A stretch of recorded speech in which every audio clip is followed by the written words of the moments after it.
Hola, ¿cómo están? Espero que bien. Iniciamos esta clase de técnicas de estudio, una segunda parte donde vamos a revisar varias técnicas que de repente ustedes ya las aplican y ya las conocen. Vamos a profundizar un poquito más, vamos a aclarar algunas diferencias entre ellas también y les voy a dejar algunos links de videos cortos para que ustedes complementen, ¿no? La información que se tiene. Y al final, igual una lista de algunos de unos videos que son un poquito más largos, entre 10 a 15 minutos, donde pueden profundizar mucho más las ideas que estamos viendo. Voy a compartir mi pantalla.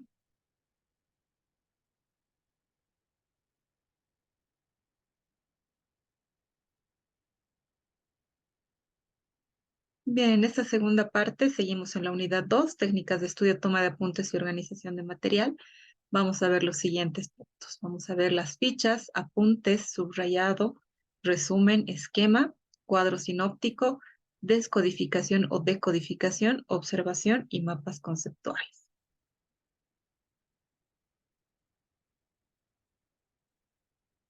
Empezamos por el primer punto que es el fichaje, las fichas normalmente que se dice, ¿no? Las fichas de estudio. Esa técnica nos permite tomar apuntes de manera ordenada y selectiva y básicamente se dividen en estas tres: fichas de registro, fichas de investigación y fichas de campo.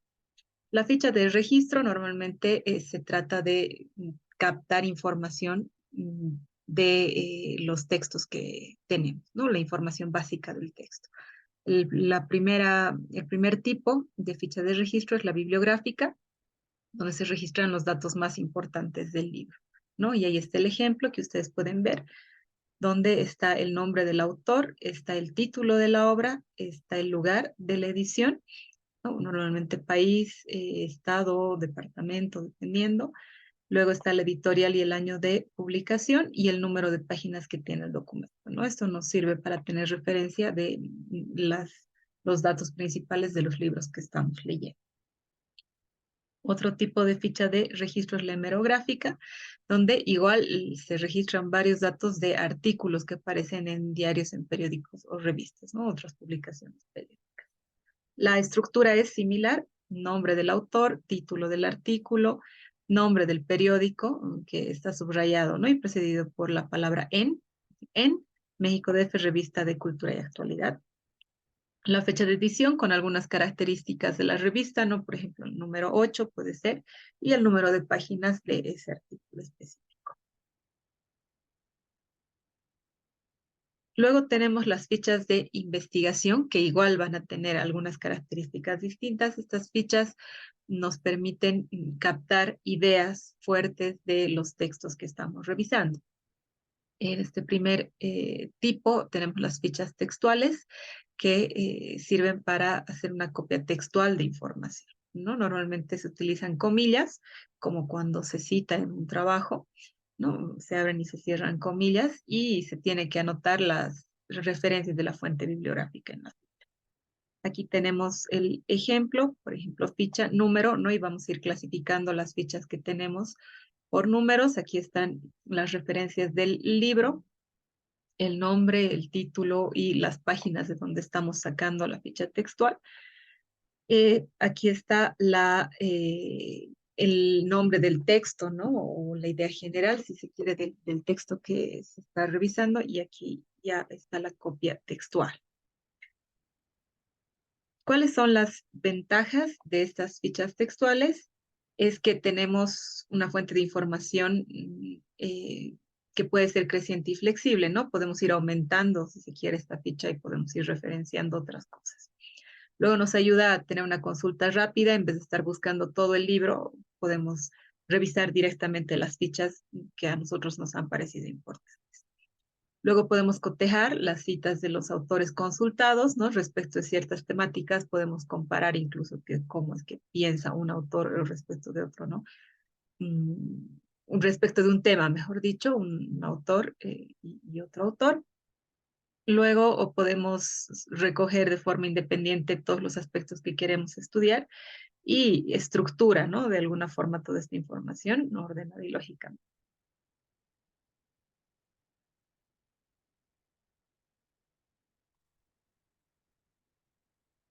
En caso, algunas normas generales que tenemos que aplicar para estas fichas de investigación, es si queremos transcribir, ¿no? Y queremos omitir la parte inicial, entonces tenemos que poner estos 3 puntos que están aquí en el gráfico de la derecha de su pantalla, 3 puntitos antes de iniciar la copia textual. Si es que queremos excluir algo de medio, entonces abrimos paréntesis, 3 puntos suspensivos y copiamos la segunda parte, ¿no? Y finalmente, si queremos obviar o excluir algo al final del texto, igual ponemos 3 puntos al final del texto, ¿no?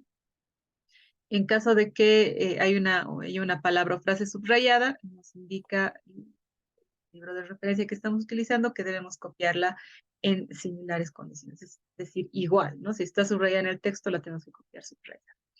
Y en caso de que nosotros queramos subrayar algo, tenemos que poner entre paréntesis que el subrayado es nuestro, ¿no?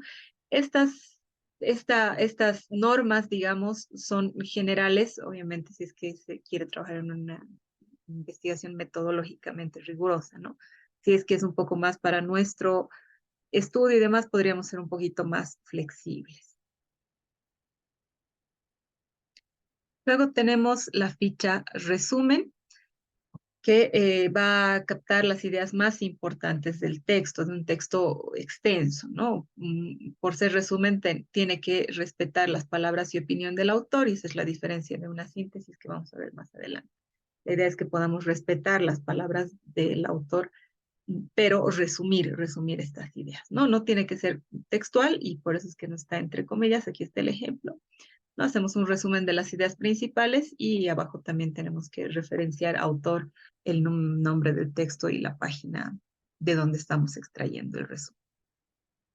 Entre algunas recomendaciones, se espera que para diferenciarla de otras fichas, para que nosotros sepamos cuál es la característica de nuestra ficha, usemos esta palabra resumen. Luego, estas fichas pueden elaborarse mediante resúmenes o párrafos, esquemas, frases, oraciones, ¿no? O cuadros sinópticos o frases sueltas. La idea es que sea esquemática y que se indique obviamente cuál es la fuente, ¿no? En este caso, en la misma ficha de donde estamos sacando la información. Y la ficha comentario, que igual está dentro de este grupo de fichas de investigación, que nos permite mostrar nuestra conformidad o disconformidad respecto a lo que expone el autor, es decir, un aporte propio o un análisis que podemos realizar, ¿no? Podemos leer algo, no estamos de acuerdo o cuestionamos, ¿no?, algo respecto al autor, entonces sacamos esta ficha de comentario para guardar esa idea que tenemos al momento de estudiar, ¿no? Para que no se pierda, si se quiere, esta idea. Igual hay que referenciar el texto, el autor y la página de donde estamos haciendo el análisis. Aquí podemos poner una idea fuerza o el título, el subtítulo que queremos, ¿no? La idea es que sea elaborado en el momento en el que surge la idea, porque luego puede ir cambiando. Entonces, es captar, ¿no?, esa idea, ese análisis. Y se pone entre corchetes, es un tema más de forma, pero sirve para poder diferenciarlo de otro tipo de ficha.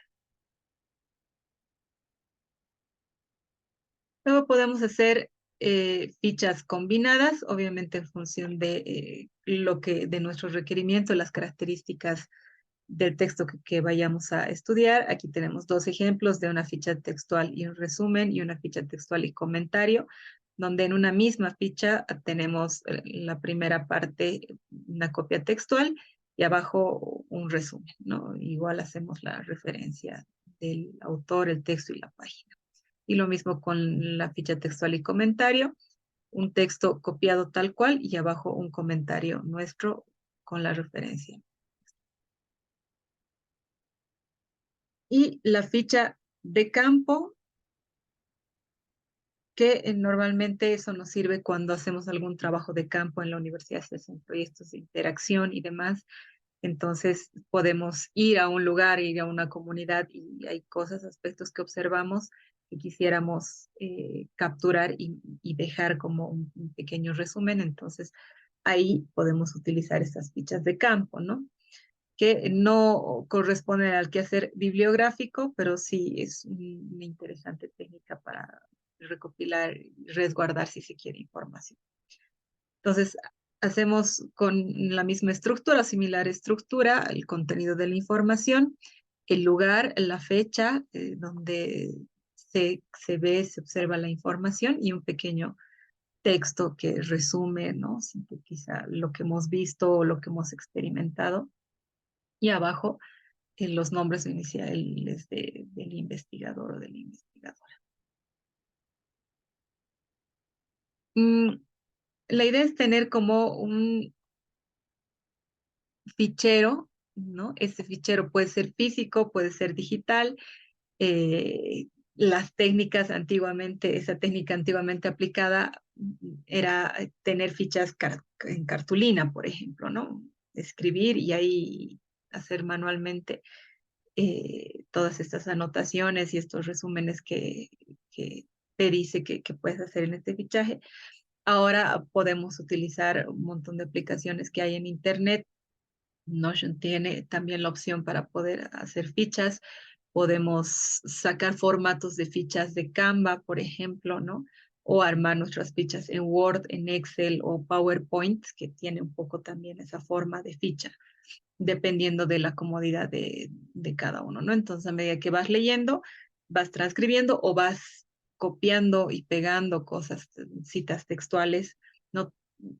O vas haciendo síntesis y vas armando tus fichas. Entonces, la idea de la ficha es que puedas después, en un segundo repaso, estudiar de estas fichas y que no tengas que revisar el texto nuevamente, ¿no? Sino que solamente revises las fichas y recuerdes citas textuales y recuerdes el resumen que has hecho o las características, algunas ideas fuerza, digamos, que podrías haber identificado. Acumulamos, ¿no? Datos, recogemos ideas y las vamos organizando también en estas fichas. La idea es que se pueda recurrir a ellas cuantas veces sea necesario, ¿no? Para reforzar y para afianzar algunas ideas que tú has rescatado en este proceso. Entonces tienen que estar ordenadas, clasificadas, ¿no? Y obviamente si es que las vas a tener en físico, pues conservadas adecuadamente. Por ejemplo, en muchos casos, en algunas materias, seguramente les van a decir que los exámenes son con libros abiertos, ¿no? Con material y demás. Entonces ahí tener tus fichas impresas puede ser de utilidad porque las llevas y directamente recurres a tus fichas, ¿no? Ya no hay necesidad de llevar los textos o ver tus apuntes, sino directamente con tus fichas. La idea es tener que tengas tu fichero personal e irlo incrementando, ¿no? Aparte que vas a ir acumulando toda esta información y si es que tienes fichas, por ejemplo, de teoría política, ¿no? Eso te va a servir para teoría del Estado, teorías del poder, ¿no? Poder y dominación, otras materias que requieren información o base de estas materias iniciales. Entonces, puedes recurrir a esas fechas para recordar algunos conceptos y demás, que resulta obviamente mucho más sencillo que revisar el texto, ¿no? O revisar incluso tus apuntes. Toda esta información tiene que estar referenciada porque en caso de que quieras profundizar, ¿no? Las ideas se te pueden dispersar y no siempre vas a tener un recuerdo de qué texto has extraído esta información. Entonces, si lo tienes bien referenciado, puedes recurrir, ¿no? A esos textos. Ahí les dejo un link. Estos links que les dejo al final de cada uno de estos temas son links bien cortos, 2, 3 minutos más o menos, un poco para reforzar todas estas ideas y te dan algunos otros tips adicionales, temas de tecnología y demás para complementar, ¿no? La idea de las fichas en general y como todas estas técnicas es que puedas hacerlas con tiempo, con anticipación y que te permitan recurrir a ellas después, ¿no? Porque no tiene mucho sentido si se quiere elaborar una ficha cuando tienes poco tiempo, ¿no? Y estás estudiando, porque de repente te da solamente para elaborar la ficha y no te da para leerla o releerla o estudiar después, ¿no? Ahora, evidentemente es cierto que cuando escribes o cuando resumes algo, ¿no? O esquematizas o extraes, absorbes más información y retienes, si quiere, más información que solamente con la lectura. Pero lo ideal es hacerlo con tiempo y combinar además estas técnicas con otras que se van a ir complementando y que vamos a ir revisando.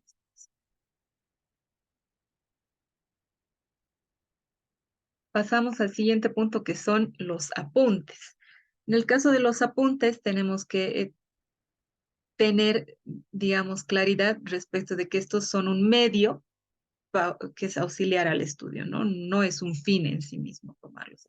Uno toma apuntes para no perder las ideas fuerza, para tener como un registro de todo lo que se está viendo, de todo lo que se está avanzando, pero no deberíamos verlo como un fin en sí mismo, ¿no?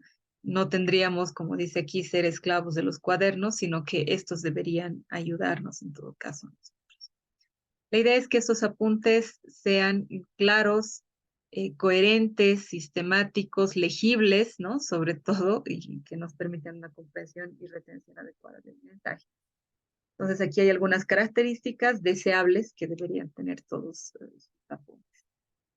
Siempre es un buen momento para hacer como una pausa y ver si es que nuestros apuntes están siendo útiles o no, ¿no? En este momento ustedes podrían hacer una evaluación, seguramente tienen una forma de tomar apuntes, evalúen si es que les está, es funcional, si les funciona, si es que les permite realmente captar las ideas de las exposiciones y demás, o qué es lo que está pasando, ¿no? Con sus apuntes, si es que pueden ser mejorados o no en función de estas recomendaciones generales. La letra legible es fundamental porque en muchos casos por tratar de captar demasiadas ideas y no concentrarnos en las ideas principales, terminamos apuntando demasiado rápido, ¿no? Y llega el momento de estudiar, no entendemos nuestra propia letra o no entendemos palabras que consideramos importantes y eso nos desconecta de las ideas. Entonces es importante que usen una letra, que tengan una letra legible, ¿no? Luego el uso racional del material de escritura, los cuadernos, las hojas,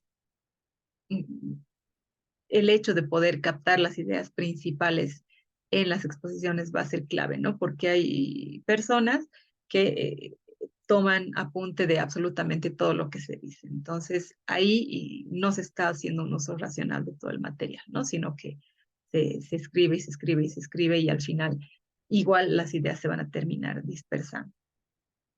Ilustraciones adecuadas, en muchos casos docentes, ustedes van a hacer esquemas, por ejemplo, ¿no? Entonces ustedes pueden copiar ese esquema o mejorar ese esquema o a medida que el docente va explicando, armar ustedes sus propios esquemas, ¿no?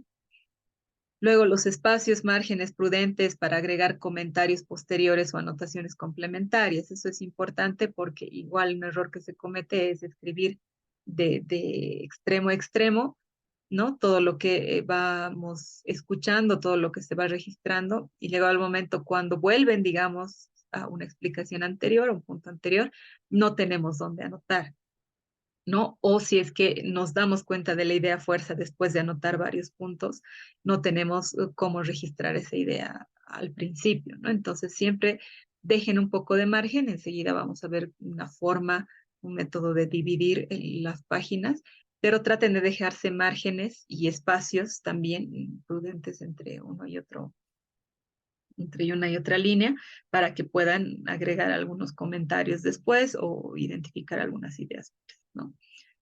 Claridad en la exposición, igual que la letra legible, pero tiene que ver con las ideas que ustedes plasman en sus apuntes.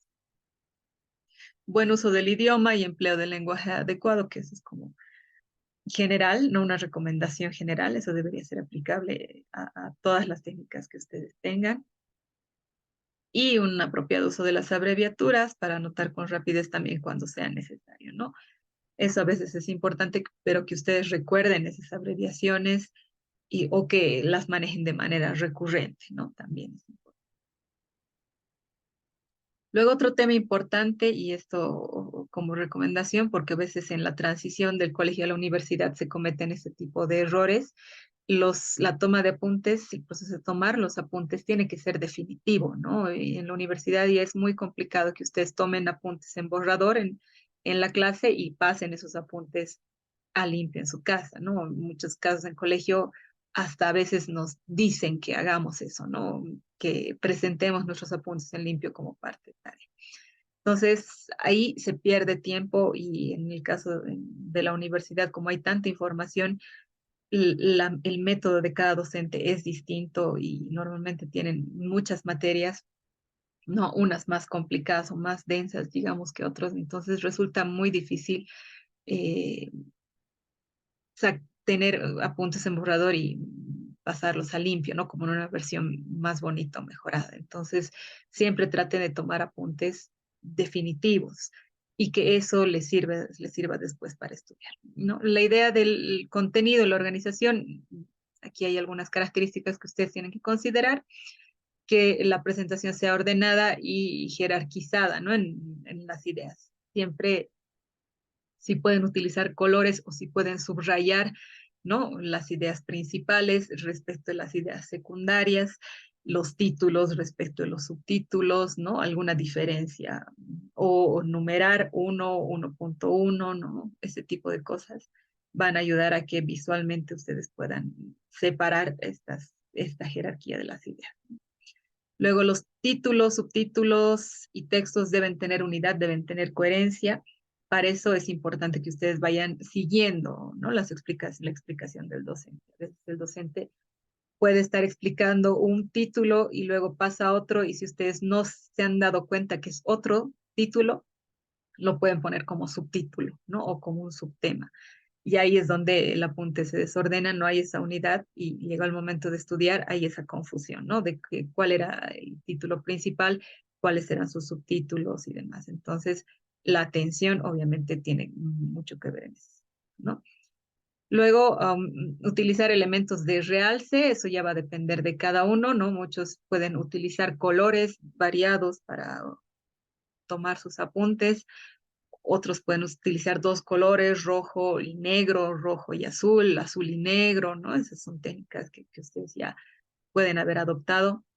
Algunos son minimalistas y utilizan un solo color para tomar los apuntes, pero pueden subrayar, pueden poner asteriscos, ¿no? Pueden poner signos de admiración, signos de interrogación, alarmas, ¿no? Ese tipo de símbolos que pueden ayudarles a realzar algunas ideas importantes. Poner en recuadro, por ejemplo, igual, ¿no? Eso va a ser importante. Luego utilizar expresiones completas, claras, precisas y concretas y tratar de eliminar todo lo superfluo, ¿no? Palabras que conecten en lo mínimo, pero lo posible tratar de captar las ideas principales y algunos conectores que nos pueden ayudar a entender mejor estas ideas. No ser tan detallista, ¿no? Tener cuidado con eso, pero tampoco se abusar del laconismo, ¿no? O sea, que sea demasiado puntual, demasiado preciso. Eso va a depender obviamente de cada uno de ustedes, pero es bueno encontrar ese equilibrio. Y tener un enfoque totalizador del tema sin que sea una copia fiel del original, ¿no? Tenemos que tratar de, si es que estamos viendo un tema, tratar de cerrar en los apuntes este tema y estar seguros de que se ha cerrado para pasar al siguiente, ¿no? Como les digo, eso tiene mucho que ver con la atención. Ahí hay dos ejemplos gráficos de estilos, digamos, de tomar apuntes. El primero que puede ser minimalista, porque ¿qué es lo que hace? Subraya, ¿no? Subraya algunas ideas, diferencia también títulos, ¿no? Y utiliza como punteo esquemas para ir, digamos, señalando las ideas fuerza, ¿no? Divide en dos su página en este caso. Aquí los ejemplos, ¿no? Los pone como en un recuadro, los divide de los otros y demás. Este otro es un poco más detallado, utiliza más color, ¿no? Utiliza énfasis con distintos tipos de letras, utiliza flechas y demás. Obviamente estas características va a depender de cada uno de ustedes, del tiempo, de la materia, del contenido, etcétera, ¿no? Pero en general es bueno que dividan su página de distintas maneras. Podrían dividirla en dos, ¿no? Tomar apuntes en un lado y en la otra pueden ir señalando algunas ideas fuerza, ¿no? O pueden ir utilizando como cuadros para ir cerrando ideas, ¿no? Un grupo de ideas fuerza, otro grupo de ideas fuerza, otro grupo de ideas fuerza y así. Este es un ejemplo que pone de apuntes en el texto, donde está aquí y la idea principal. Aquí hay como un pequeño gráfico que ayuda a entender mejor esta diferencia, por ejemplo, entre países subdesarrollados y países desarrollados. Y aquí están desarrollando, mm, señalando, mejor dicho, qué es un país desarrollado, qué es un país subdesarrollado y algunas alternativas, ¿no? Que las toma como un esquema. Y aquí hay un estilo, un método para tomar notas, que son las notas Corne. Es interesante porque nos dice que deberíamos dividir nuestra página de esta forma, ¿no? El nombre del curso, el tema, la fecha, aquí las notas de clase, ¿no? Aquí en esta columna de la derecha, todas las ideas y todo lo que vamos captando. Y a este otro lado o podemos detallar, digamos, algunas ideas fuerza, ¿no? Preguntas sobre el texto, puntos o ideas importantes, ¿no? Algunos diagramas simples y demás. Eh, esta parte del apunte se da durante la clase y esta otra parte podríamos hacerla después de la clase, ¿no? Y finalmente abajo es como un resumen y eso ya se hace cuando se repasa un breve resumen de lo que se está haciendo. Entonces, esta es una forma de dividir, digamos, la página para tomar los apuntes. Como les digo, eso va a depender de cada uno de ustedes, pero en general es bueno que dividan su página de alguna forma con algún criterio específico o que dejen espacios para complementar algunas ideas fuerza o para reforzar, ¿no? Igual si es que, digamos, el docente explica algo y es incisivo sobre algo que ya ha explicado, subrayar sobre sus mismos apuntes, ¿no? O ponerle signos de admiración o ponerle en recuadro, eso va a ayudar a fixar las ideas.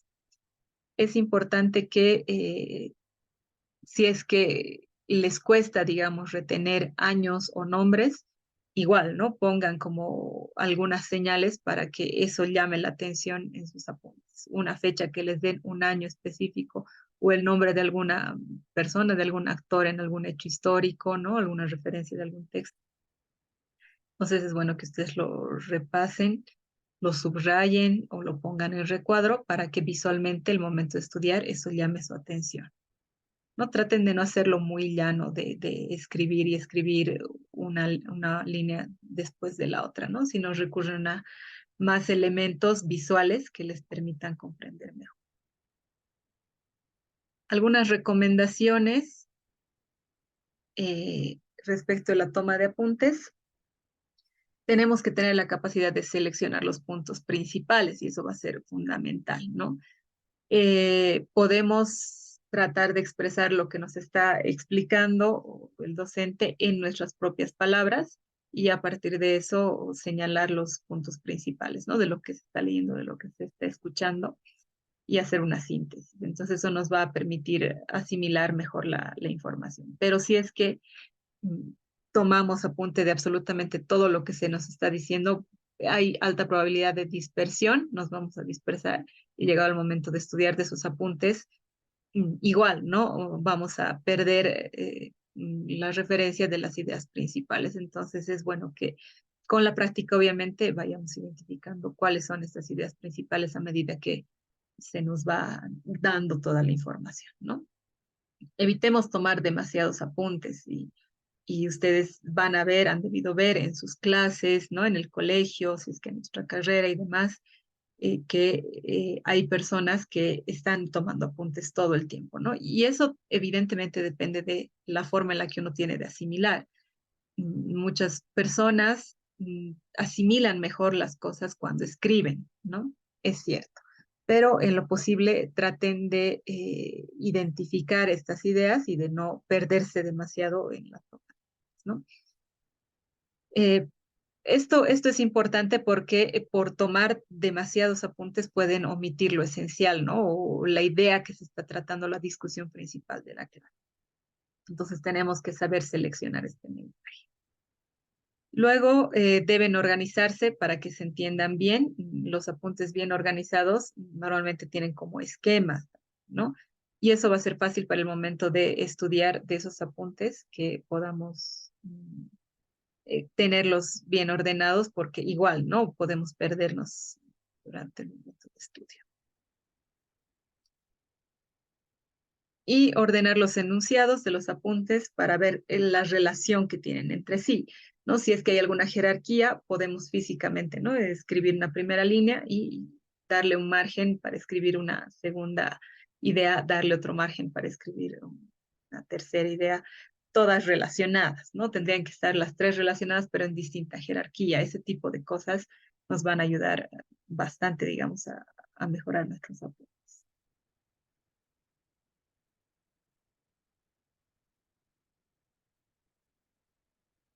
La siguiente es el subrayado. Al leer un texto tenemos que poner atención en las ideas fundamentales, ¿no? Y eso va a ser clave para subrayarlas. Al final de estas presentaciones les dejo unos videos que son muy ilustrativos respecto de cómo se suelen tomar apuntes y se suele subrayar mucho el texto, ¿no? En muchos casos, cuando no tenemos claridad respecto de las ideas principales, o no hemos hecho una revisión general de todo el texto, todo nos parece importante, entonces empezamos a subrayar párrafos enteros, ¿no? Primero, y en muchos casos podemos terminar subrayando una hoja entera, y ahí es una técnica mal aplicada que al final no va a funcionarnos para nada. ¿Cuáles son las ventajas que tiene el subrayado? Que motiva el proceso de lectura, no estamos leyendo y al identificar estas ideas principales, estas ideas fuerza, nos motivamos para seguir leyendo, ¿no? Otros temas. Nos va a facilitar el estudio cuando tengamos que revisar de nuevo, nos ayuda a fijar la atención con mayor fuerza respecto de esto que hemos subrayado, y nos va a permitir hacer un repaso fácil y en tiempo breve. Pero obviamente si es que esta técnica no está bien aplicada, entonces en todo caso nos dificulta, ¿no? Nos va a dificultar el estudio. Es importante no subrayar en la lectura preliminar, porque como decíamos en las anteriores clases, hay que darle como una mirada general al texto, ¿no? Una primera lectura mm, que es, digamos, más a la rápida. Entonces, ahí no es bueno subrayar, ¿no? Sino cuando ya estemos haciendo la lectura reflexiva, que es mucho más concentrada, que requiere más concentración de nuestra parte, después de haber hecho esta lectura preliminar, esta lectura general. Luego, subrayar solo lo fundamental, ¿no? Y como les digo, eso es algo que se va desarrollando. Si es que ustedes identifican que una deficiencia, una debilidad es que subrayan demasiado, todo el párrafo, subrayan varios párrafos de una página, entonces conscientemente es bueno que hagan el esfuerzo por tratar de reducir, ¿no? Y no identificar, mejor dicho, las ideas principales, ¿no? Hagan el esfuerzo.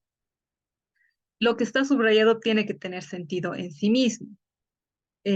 Tendrían que poder leer solamente la parte subrayada y captar esa idea, ¿no? A veces para hacerlo, digamos, demasiado concreto, podemos subrayar solamente una palabra o subrayar dos palabras, y ahí, llegado el momento de estudiar, no le encontramos sentido, ¿no? Como es, digamos, puede ser un contenido extenso, al leer solamente una palabra, no recordamos referir a qué, ¿no? A qué relación tenía con lo que estábamos viendo. Entonces, tratemos de subrayar y que ese grupo de palabras, esa frase, esa oración, no esas ideas fuerza, tengan sentidos en sí mismos.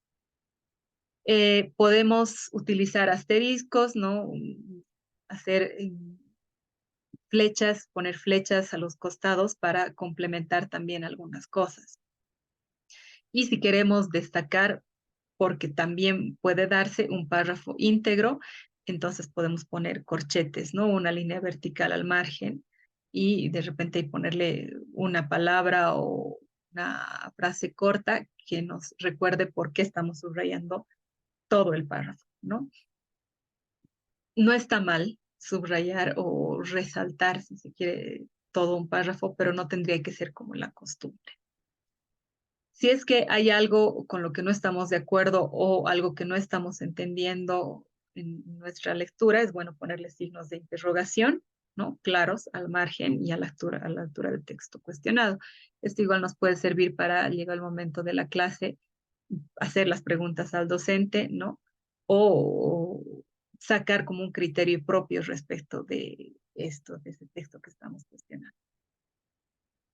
Luego, esquemas, fórmulas, ¿no? Expresiones relevantes, es bueno que las puedan encerrar en un círculo o en un rectángulo, algo que permita resaltar más, digamos, lo que estamos, ¿no? Entonces ahí podemos subrayar por colores también. Y no abusar de los recursos, pero tampoco dar por excluido el uso de otras técnicas, ¿no? Ustedes van a ver que todas estas técnicas pueden complementarse. Todo lo que subrayen, por ejemplo, en un texto, podrían ir sacando fichas, ¿no? De cada una de las cosas que van subrayando.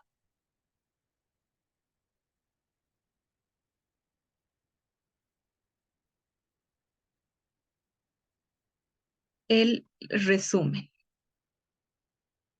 La elaboración del resumen tiene dos finalidades. Una es estimular la lectura minuciosa para que puedan tener, digamos, toda la información y todo el detalle y dar una primera noticia del contenido del texto, ¿no? La idea es que tiene que ser bastante objetivo el resumen, no solamente concreto, sino tiene que ser una exposición fiel y exacta. Si ustedes hacen un resumen de algo, incluso deberían poder usar los mismos términos del autor, ¿no? Respetar las mismas palabras que utiliza el autor. Hay una diferencia entre resumen y síntesis en ese sentido. El resumen, ¿no? Referimos con precisión el pensamiento del autor que estamos revisando.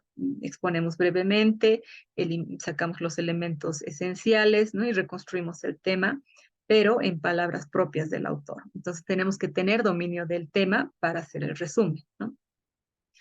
Elaborar el resumen nos va a llevar a hacer una prelectura del tema, es decir, que hacer un resumen a la primera puede resultar más complicado, ¿no? Si hacemos una lectura general, ya en la lectura reflexiva nos va a resultar más fácil hacer un resumen.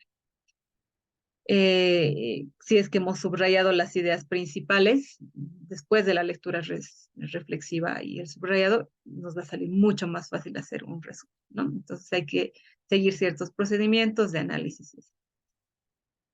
Y respecto de las diferencias entre resumen y síntesis, el resumen normalmente respeta palabras y opiniones del autor y la síntesis es un aporte personal, ¿no? Podemos nosotros, eh, con nuestras propias palabras, identificar las ideas fuerza que tiene el autor y escribirlas, ¿no? Es decir, eso nos permite también eh, pensar todas estas ideas, pero en nuestros propios términos. Ahí igual les dejo un link que va a complementar esta parte. El esquema. El esquema es como el esqueleto del texto. Si ustedes se dan cuenta, estamos yendo de como que de lo general, de lo básico, ¿no? A técnicas mucho más específicas y más elaboradas. Para sacar, por ejemplo, y armar un esquema, tienes que haber leído el texto en general, ¿no? Tiene que estar subrayado, de repente ya tendrías que haber resumido algunas cosas e incluso de tus fichas, de las fichas que has sacado, recién armar este esquema. Tenemos que comprender ya o haber comprendido ya el asunto del estudio, cuáles son los datos más representativos, etcétera, ¿no? Y dominar este material y que normalmente puede ser extenso, complejo y sintetizarlo en un esquema. ¿Cuáles son las recomendaciones generales del esquema? Es como que se estructura en un tercer paso de lectura, ¿no? Ya en el repaso. Has hecho la lectura general, has hecho la lectura reflexiva, subrayado, has podido sacar resúmenes, fichas, y ya en la parte de repaso puedes hacer este esquema. La prelectura y la lectura reflexiva hacen posible la comprensión del contenido, ¿no? Y de a partir de eso recién se puede sintetizar. Ahí se destacan las ideas principales para distinguirlas de las secundarias o de las explicativas y hay que precisar, ¿no? Además de que sea conciso y de que sea claro, todas estas ideas. Se registran las ideas principales cerca del margen izquierdo y se van identificando las otras ideas en función de la jerarquía hacia la derecha. Y les dejo un link también para que ustedes puedan revisar. Y aquí les dejo los ejemplos que nos pone el texto, ¿no? Aquí está el texto del que se saca este esquema, que es como un punteo de las ideas, nada más, ¿no? Cómo enriquecer nuestro lenguaje y saca estas 5 ideas de este texto. Ese es otro esquema, digamos, más visual, más gráfico. Igual aquí hay un texto de la relación Inca-Ayllu y saca con flechas, ¿no? Y poniéndola como en 2 partes, esta relación que se da entre estos 2 conceptos. El cuadro sinóptico. El cuadro sinóptico igual va a resumir gráficamente los datos principales, ¿no? Es como la mínima expresión de lo que estamos revisando. Aquí sí es válido usar palabras sueltas en muchos casos, ¿no? La idea es que haya una idea general y vamos haciendo divisiones y subdivisiones del texto en función de la importancia, ¿no? Igual, el tema de la jerarquía, a la izquierda lo de mayor significancia y a la derecha lo de menor trascendencia. Y este es el esquema del cuadro sinóptico, la idea general, las ideas principales, ideas complementarias y otros detalles que podríamos necesitar, ¿no?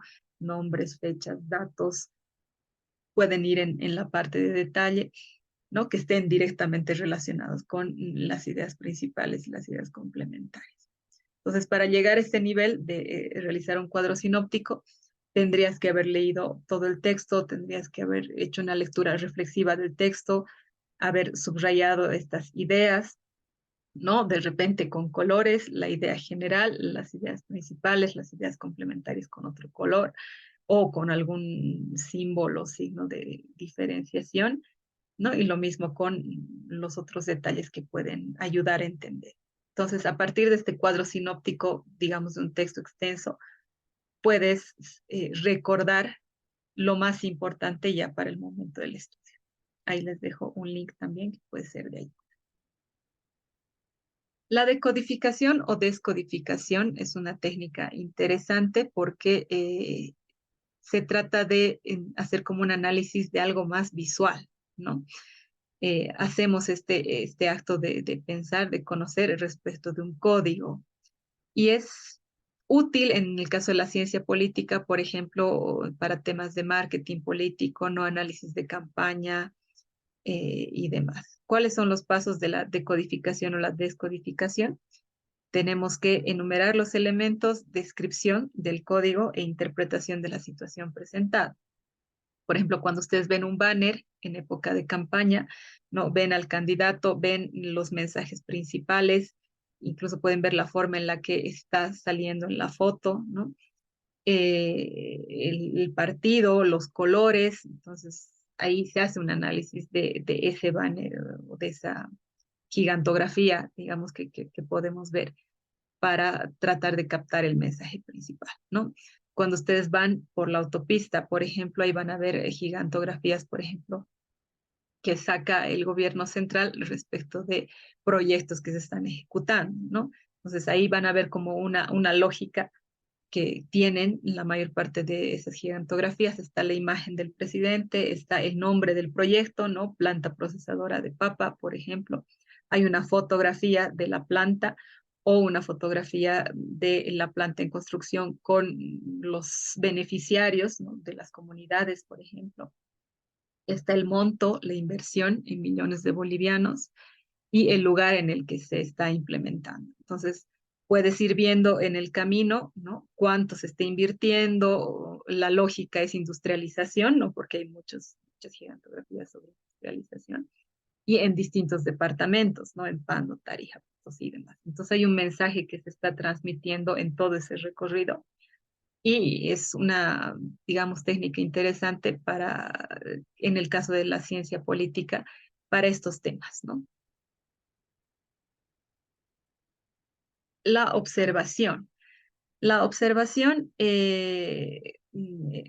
hay que diferenciarla y hay que, digamos, analizarla también en profundidad porque no siempre es utilizada o no siempre se nos pide, ¿no? Que la apliquemos, pero puede resultar muy útil.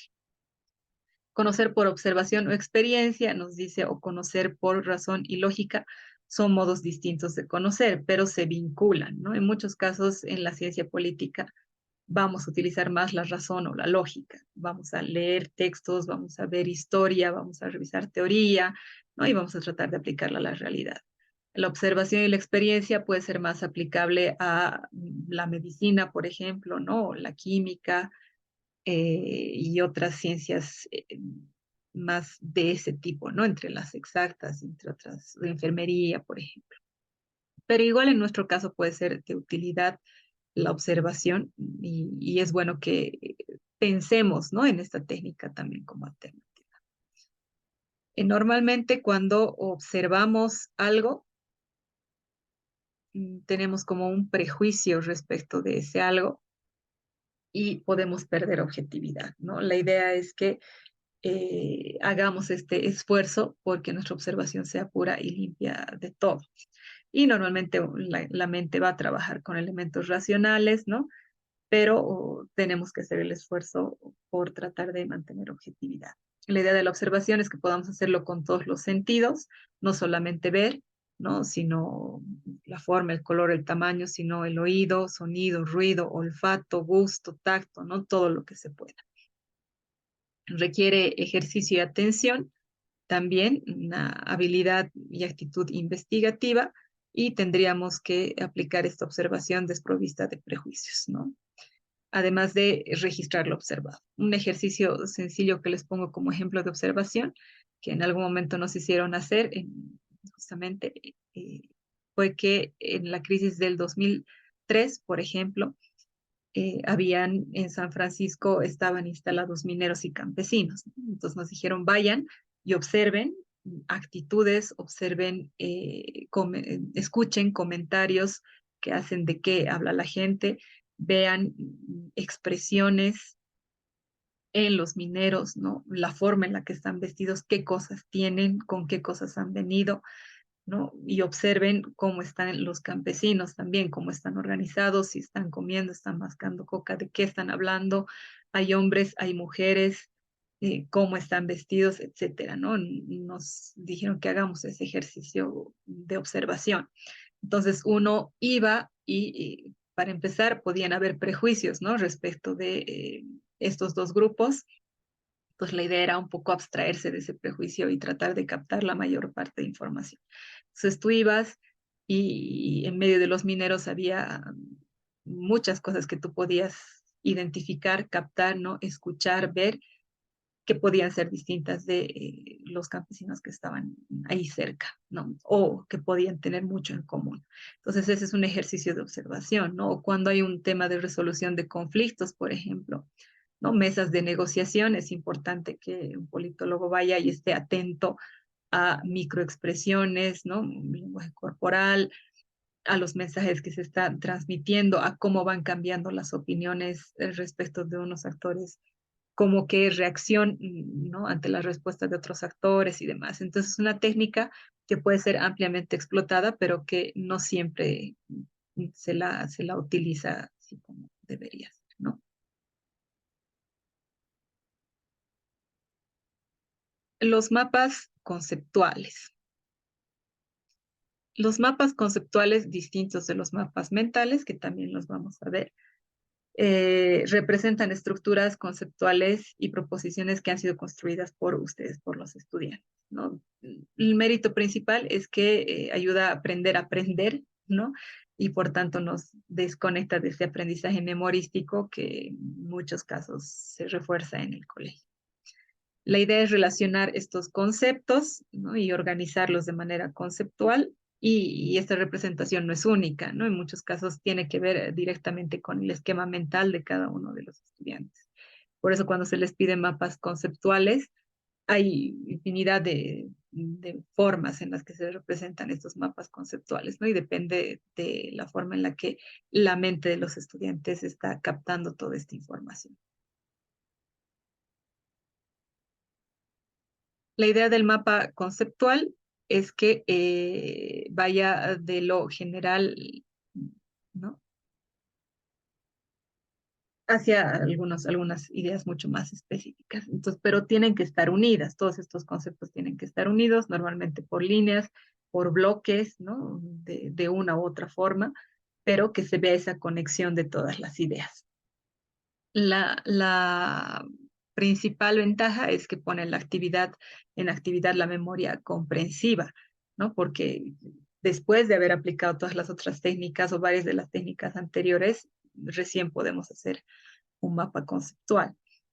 Eh, Podemos ejercitar esas tareas de inclusión, diferenciación, integración, correlación, ¿no? Para conectar todas las ideas que hemos estado viendo, que de repente en una explicación así más llana no están conectadas, pero cuando ya armamos nuestro mapa conceptual, ahí es que podemos identificar, ¿no? Cómo se integran, cómo se relacionan estas ideas.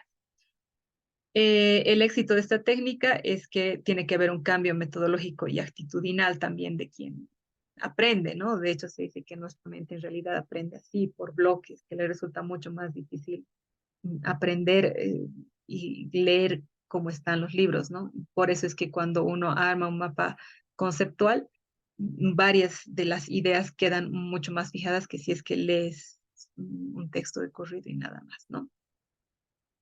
Si es que hay experiencia en el subrayado, en la elaboración de esquemas, de cuadros sinópticos y demás, puede resultar mucho más fácil hacer mapas conceptuales. Entonces es necesario habituarse, digamos, en todas estas técnicas, ¿no? Ahí les dejo también un videito, un link, un video corto. Aquí hay ejemplos de mapas conceptuales. Este ejemplo, el de que está en blanco y negro, es el del texto, que ahí, por ejemplo, usa estas ideas, usa conexiones, ¿no? Usa líneas rectas, digamos, y usa líneas curvas también y demás, ¿no? Usa conectores en medio de las líneas, palabras que conectan, etcétera. Una forma, digamos, de mapa conceptual. Y otra forma de mapa conceptual, la que ustedes ven aquí, donde se explica además cómo se hacen los mapas conceptuales, ¿no? Esta representación gráfica igual tiene palabras conectoras, hay una jerarquía respecto de esto, ¿no? De las ideas principales, conceptos, palabras de enlace, proposiciones, líneas de enlace y demás. Entonces esto nos ayuda a tener una idea más general de estos mapas conceptuales, ¿no? Igual hay muchas herramientas que ustedes pueden utilizar, herramientas tecnológicas para hacer estos mapas conceptuales. Y finalmente les dejo aquí algunos links de este canal de Pablo Lomeli, que es interesante, chistoso, además divertido, donde aparte de todo lo que estamos viendo aquí y todo lo que ustedes tienen en el texto, te hace una referencia de, por ejemplo, cuál es el efecto de las técnicas mal aplicadas, este tema de subrayado, ¿no? O la lectura memorística, ¿no? Y cuáles son las ventajas y los beneficios de técnicas bien aplicadas. Además de seleccionar algunas que pueden ser mucho más efectivas, ¿no? Que otras, digamos, o han sido demostradas, o está demostrado que son más efectivas que otras. Luego te da igual referencia de otras técnicas que igual resultan bastante efectivas, que son menos conocidas, ¿no? O menos tradicionales, digamos, pero que igual pueden resultar. Luego, dos temas que me parecen importantes que ustedes puedan ver también en detalle, el tema de la procrastinación y cómo ir rompiendo un poco ese mal hábito, porque es un mal hábito, pero que obviamente requiere tiempo y paciencia, ¿no? Para ir deconstruyendo eso que resulta a veces tan difícil. Y la mejor concentración también, que es básicamente poder dividir nuestro tiempo de estudio en pequeños tiempos, ¿no? En pequeños grupos, digamos, de tiempo, de 30, 40, 50 minutos de estudio, en lo posible no más, y tener pausas de 10, de 5, de 10 hasta de 15 minutos, donde podamos despejar nuestra mente. Cuando estudiamos de corrido, muy de corrido, cada vez nuestro rendimiento va a ser mucho menor. Entonces ahí vamos a empezar a perder concentración y vamos a dejar de hacer esa lectura reflexiva y nuestras técnicas van a ser mucho menos efectivas, ¿no? Entonces ahí en este video de mejor concentración te da igual algunas pautas interesantes para mejorar tu concentración. Todos estos videos están entre 10 a 15 minutos más o menos y lo fuerte, digamos, que está en el en medio del video, ¿no? Lo demás, eh, un poco de humor, un poco de otros comentarios, otras recomendaciones. Entonces, dense un tiempito también para revisarlo.